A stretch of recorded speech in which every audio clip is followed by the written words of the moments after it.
السلام علیکم ورحمۃ اللہ وبرکاتہ نحمدہ ونصلی علی رسولہ الکریم اما بعد۔ برادران اسلام، معزز دوستو، بزرگوں اور بھائیوں، توحید اور شرک کے متعلق باتیں چل رہی ہیں، بالخصوص مزارات پر ہونے والے وہ اعمال، اس کے متعلق قرآن اور احادیث میں کیا باتیں آئی ہوئی ہیں، ہم اس کو دیکھ رہے ہیں۔ پچھلی دو گفتگو میں ہم نے یہ دیکھا کہ شیطان نے کس طرح سے نوح علیہ السلام کے قوم میں ولیوں کی محبت کے نام پر کس طرح سے ان کی عبادت میں لگا دیا۔ ان کے جو ولی تھے، جو اولیاء تھے نوح علیہ السلام کے زمانے میں، ود، سوا، یغوث، یعوق اور نصر، کس طرح شیطان ان کی محبت کی آڑ میں ان کے زمانے کے لوگوں کو گمراہ کیا۔ اور آج بھی اس طرح سے امت محمدیہ کے اندر میں محبت اولیاء کے نام پر، ولیوں، پیروں، فقیروں اور بزرگوں کے نام پر، ان کے محبت کے نام پر جو مزارات چل رہے ہیں، ان میں جو اعمال ہو رہے ہیں، اس کو ہم دیکھ رہے ہیں قرآن اور احادیث کی روشنی میں۔ اسی طرح سے ہم پچھلی گفتگو میں ہم نے یہ بھی دیکھا تھا کہ نبی کریم صلی اللہ علیہ وسلم کس طرح سے اپنی آخری ایام میں اپنی امت کو وصیت فرما رہے ہیں کہ اے لوگوں، تم سے پہلے جو یہود و نصارہ تھے وہ اپنے انبیاء اور صالحین کی قبروں کو سجدہ کرتے تھے، جس کی وجہ سے ان پر اللہ کی لعنت ہوئی اور اللہ ان پر غضبناک ہوا۔ اور نبی کریم صلی اللہ علیہ وسلم اس طرح فرما رہے تھے کہ میری قبر کو عید اور میلے کی جگہ نہ بنانا، وہاں پر کچھ بھی ایسا جمگھٹا نہ کرنا جیسا کہ پہلے لوگوں میں ہوتا تھا۔ اس کے بعد ہم آج کچھ اور باتیں دیکھتے ہیں اسی تعلق سے کہ آیا ہمارے ملکوں میں جو مزارات ہیں، پختہ بلڈنگیں، پختہ قبریں اور قبر کے اوپر، مزار کے اوپر جو گنبد وغیرہ بنا ہوا ہے اور وہاں پر جو مجاور بیٹھے ہوئے ہیں، ان کے متعلق نبی کریم صلی اللہ علیہ وسلم کا کیا فرمان ہے، ہم کچھ دیکھتے ہیں حدیث کی روشنی میں۔ ان جابر رضی اللہ عنہ قال نہى رسول اللہ صلی اللہ علیہ وسلم ان يجسس القبر وان يقعد علیہ وان يبنى علیہ، رواہ المسلم فی کتاب الجنائز۔ اس حدیث کو امام مسلم اس طرح سے کتاب الجنائز کے اندر لے کے آئے ہیں، حدیث نمبر 2245 ہے۔ حضرت جابر فرماتے ہیں کہ نبی کریم صلی اللہ علیہ وسلم نے روکا ہے، نبی صلی اللہ علیہ وسلم نے منع کیا ہے، کس بات سے؟ کہ قبروں کو پختہ بنانے سے، کہ نبی کریم صلی اللہ علیہ وسلم قبروں کو پختہ بنانے سے منع فرما رہے ہیں اور اس پر بیٹھنے سے منع فرما رہے ہیں اور اس کے اوپر عمارت بنانے سے منع فرما رہے ہیں۔ یعنی نبی کریم صلی اللہ علیہ وسلم کی کھلی مخالفت، نبی صلی اللہ علیہ وسلم جو کہہ کے گئے ہیں، جن باتوں سے منع کیا ہے، اسی کام کو آج لوگ کر رہے ہیں۔ کس کے نام پر؟ کہ ہم ولیوں سے محبت کرتے ہیں، ہم ولیوں سے محبت کرتے ہیں، حالانکہ جو اللہ کے ولی ہوتے ہیں وہ کبھی بھی نبی کریم صلی اللہ علیہ وسلم کے حکم کے خلاف کوئی کام نہیں کرتے، لیکن جو ان کے ماننے والے ہیں وہ ان کے مزار پر اس طرح سے اعمال کرتے ہیں جس کا حدیث رسول سے کوئی تعلق نہیں ہے، لیکن دم کیا بھرتے ہیں کہ ہم اللہ کے نبی کے چاہنے والے ہیں، ہم اللہ کے ولیوں کے چاہنے والے ہیں۔ تو نبی کریم صلی اللہ علیہ وسلم قبروں کو پختہ کرنے سے منع فرما رہے ہیں کہ قبروں کو پختہ نہیں بنانا، وہاں بیٹھنا بھی نہیں، عام طور پر بیٹھنا ہو یا مجاور بن کے بیٹھنا ہو، اس تعلق سے نبی کا صاف فرمان ہے کہ وہاں پر اس طرح سے نہیں بیٹھنا۔ یعنی جتنے لوگ مجاور بن کے بیٹھے ہوئے ہیں وہ کھلے طور پر نبی کریم صلی اللہ علیہ وسلم کی مخالفت کر رہے ہیں۔ جب نبی فرما دیے کہ وہاں بیٹھنا نہیں ہے تو وہاں کیوں بیٹھے ہیں لوگ؟ اس کا مطلب ان کو قرآن اور احادیث کا صحیح علم نہیں ہے، جاہل لوگ ہیں، جاہل لوگ ہیں جو قبروں پر مجاور بن کے بیٹھے ہوئے ہیں، ان کو اسلامی تعلیم تو کوئی خبر نہیں ہے۔ جاہل عوام ان کو بڑا ولی اور بزرگ سمجھتے ہیں کہ یہ فلانے بزرگ کے خدمت میں ہیں۔ کون سی خدمت ہے؟ کون سی خدمت ہے؟ کس نے کن کو کہا کہ تم مزار پر بیٹھو اور اپنے آپ کو خادم کا نام دو؟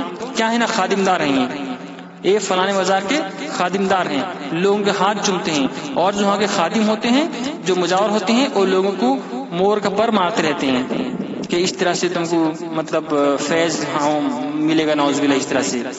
تو نبی کا صاف فرمان ہے کہ قبروں کو پختہ نہیں کرنا، وہاں پر مجاور بن کے بیٹھنا نہیں ہے اور اس کے اوپر بلڈنگ بھی نہیں بنانا ہے۔ لیکن آج مسلمان نبی کی مخالفت میں یہ تمام کام کر رہے ہیں اور سمجھتے ہیں کہ ہم بہت بڑے اچھے مسلمان ہیں. یہ اچھے مسلمانوں کی نشان نہیں ہے، بلکہ ایسے لوگ صحیح میں اور صحیح معنی میں یہی لوگ گستاخ ہیں جو نبی کی نافرمانی کر کے گستاخ رسول کا کام کر رہے ہیں.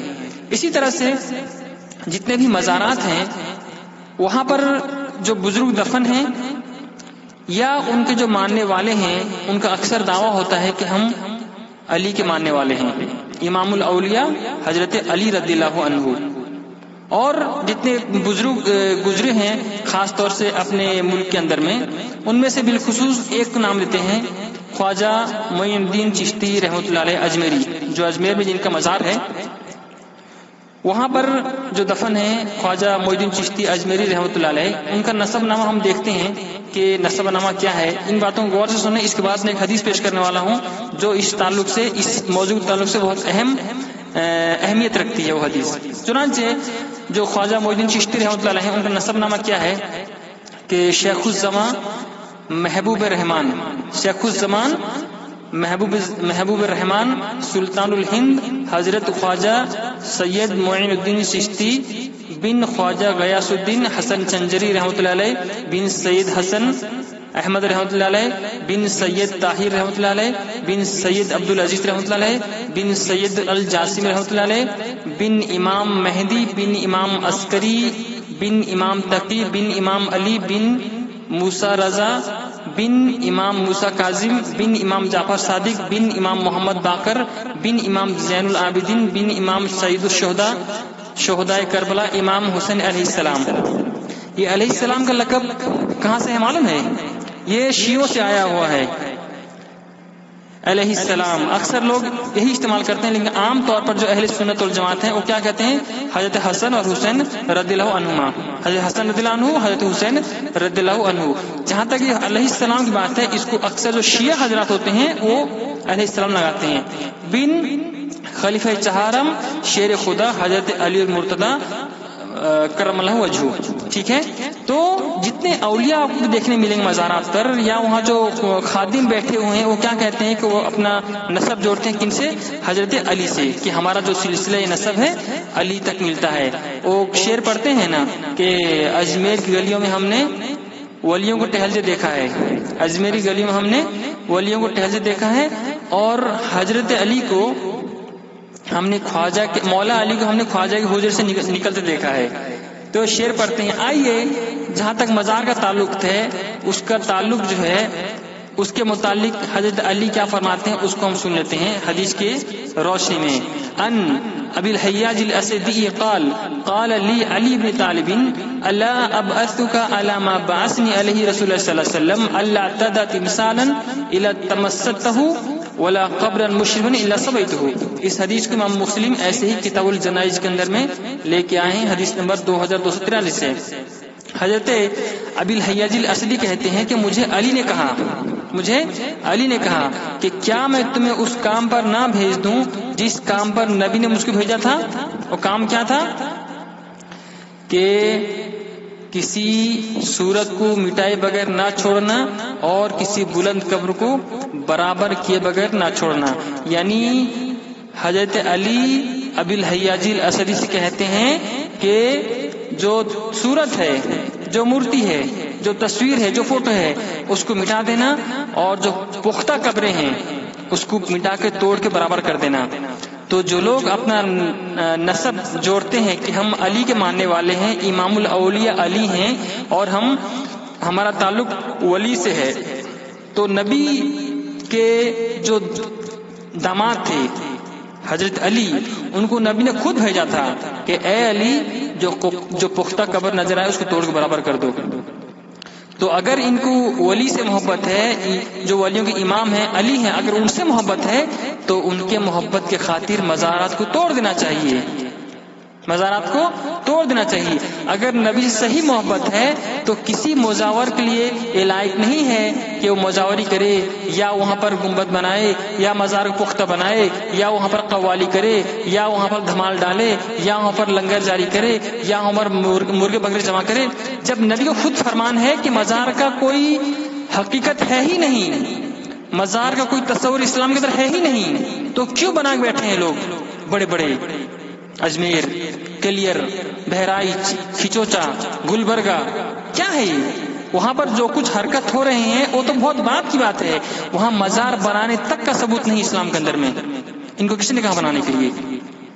جہالت کی بنا پر بنا کے بیٹھے ہوئے ہیں اور عام لوگوں کے مال کھا رہے ہیں ناحق طور پر، ورنہ کچھ نہیں ہے. باکسز لگے ہوئے ہیں، یہاں چندہ ڈالیے، وہاں چندہ ڈالیے، وہاں چندہ ڈالیے، اس طرح سے باکسز بنے ہوئے مزارات کے اندر میں. ایک عام آدمی جب کچھ پیسے لے کے جائے گا مزار سے واپس آتے آتے پورے جیب خالی ہو جائے گا اس کا. تو نبی خود فرما رہے ہیں کہ اے علی، جو پختہ قبر نظر آئے اس کو مٹا دو، اس کو برابر کر دو، اس کو چھوڑنا نہیں ہے. اور اسی حدیث پر عمل کرتے ہوئے الحمدللہ سعودی عرب کے اندر میں ایک بھی مزار نہیں ہے، کیونکہ انہوں نے نبی کی حدیث پر عمل کی، جس کی وجہ سے آج بھی جو لوگ قبروں کے پجاری ہیں، جو مزار کو جاتے ہیں، وہاں جا کے سیرنی، فاتحہ، عرش تمام حرکت کرتے ہیں، وہ نفرت کرتے ہیں. کیا کہتے ہیں کہ یہ لوگ گستاخ ہیں. نعوذ باللہ، گستاخ نہیں ہیں. انہوں نے نبی کی حدیث پر عمل کرتے ہوئے تمام مزارات کو مٹا دیے جہاں پر شرک ہو رہے تھے، اور صرف ایک مسجد چھوڑی گئی. تمام دنیا میں صرف ایک مسجد ہی ہے جہاں پر لوگ سجدہ کرتے ہیں اور اللہ کی بات کرتے ہیں. اس کے علاوہ کوئی جگہ نہیں ہے جہاں پر جو لوگ جا کے سجدہ کریں یا وہاں ہاتھ باندھ کے کھڑے ہوں. آج مزار میں دیکھیں لوگ سجدے کر رہے ہیں. نام کیا دیا ہے؟ سجدہ تعظیم، سجدہ تعظیم. تو اس طرح سے نبی کا فرمان ہے کہ مزارات کو پختہ نہیں بنانا، مزار کو پختہ نہیں بنانا، وہاں پر گنبد نہیں بنانا، اس کو اور بلڈنگ نہیں بنانا، وہاں مجاور بن کے نہیں بیٹھنا. لیکن یہ کیسے مسلمان ہیں جو وہاں تمام کام کر رہے ہیں جو سراسر نبی کی تعلیمات کے خلاف ہے. ٹھیک ہے، تو ہم پر ضروری ہے کہ ہم حدیثوں کو پڑھیں، قرآن پڑھیں، تب سمجھ میں آئے گا حقیقی اسلام کیا ہے. آج جو کام ہو رہے ہیں مزارات میں اس کا کوئی تعلق اسلام سے نہیں ہے. نبی کا صرف ایک فرمان ہے کہ فزور القبور فانما تذکر الموت، تم قبروں کی زیارت کرو، مزار نہیں. مزار تو ایک مزار ہے جہاں پر ایک آدمی دفن ہے. قبروں کی جہاں پر قبرستان ہے اس کی زیارت کرو. فانما تذکر الموت، بے شک قبروں کی زیارت تم کو موت یاد لاتی ہے. نبی کا فرمان ہے کہ قبرستان جاؤ، موت یاد آئے گی. موت یاد آئے گی تو آدمی گناہوں سے بچے گا اور نیک عمل کرے گا. لیکن آدمی اگر مزارات میں جاتے ہیں، مزار جاتے ہیں، زیارت میں جاتے ہیں، وہاں پر موت یاد آنے کوئی مناظر نہیں ہے جس سے آدمی کے دل میں ایک خوف پیدا ہوگا. کوئی مناظر نہیں، بلکہ برخلاف کھانے بن رہی ہیں، عطر ہے، خوشبو ہیں، عورتیں گھوم رہی ہیں، لوگ دعا مانگ رہی ہیں. ہماری موت کہاں یاد آنے والی ہے؟ یہاں تو دنیا ہی دنیا ہے. اللہ تعالیٰ سے دعا اللہ تعالیٰ ہمیں ان حقیقتوں کو سمجھنے کی توفیق دے. لوگ سمجھیں حقیقت کیا ہے. مزارات میں جو ہو رہے ہیں اس کا حقیقت سے کوئی تعلق نہیں ہے، اس کا کوئی تعلق اسلام سے نہیں ہے. نبی کے ان تعلیمات کے مطابق اللہ تعالیٰ سے دعا ہے اللہ تعالیٰ ہمیں کہنے سننے سے زیادہ عمل کی توفیق عطا فرمائے. آمین یا رب العالمین. وصلی اللہ علی نبینا محمد وعلی آلہ وصحبہ اجمعین. السلام علیکم ورحمۃ اللہ وبرکاتہ.